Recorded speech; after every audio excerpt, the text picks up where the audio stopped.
Hey guys, I wanted to go over some real basic thyroid hormone health, and as far as what to look for on labs,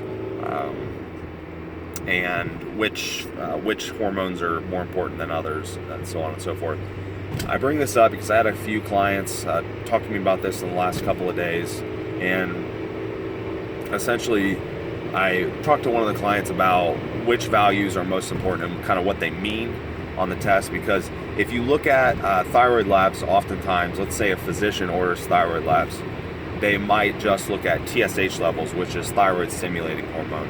This is pretty common, and I think this is kind of faulty at times, not always, but at times it's a bit faulty. And the reason why is thyroid stimulating hormone, basically if it's elevated, that is an indication that that your body is working a little harder than it should be to produce enough active thyroid hormone. So, that is to say that let's say TSH is 5, which is pretty high. You might go back and look and see that T3 and T4 are pretty low. Not always, but there's definitely a correlation between the two. The issue there is that that's not always true, like I said. So I think it's important to look at everything on all the variables. So you need to look at TSH, that's fine to look at. I think it's a good thing to look at. T3, T4, free T3, free T4, and then possibly antibodies. And I don't always look at the antibodies. That's mainly if there's an issue, kind of dig into it a little bit more. But essentially what's happening is T4 is converting into T3, which is active thyroid hormone. And from that point on, you're getting the effects you want from thyroid. So if I'm looking at someone's labs, I'm looking for those things because I want to see the conversion process also, and not just the total hormones. A great example is the individual I was talking to has, I believe that their physician had them test TSH and also had them test I believe it was T4 levels. Okay, so I looked at the labs and I noticed that TSH was relatively normal and T4 levels were relatively normal, but I just felt that something wasn't quite right. I had them get some of their own testing done, and we found out that T3 was actually low.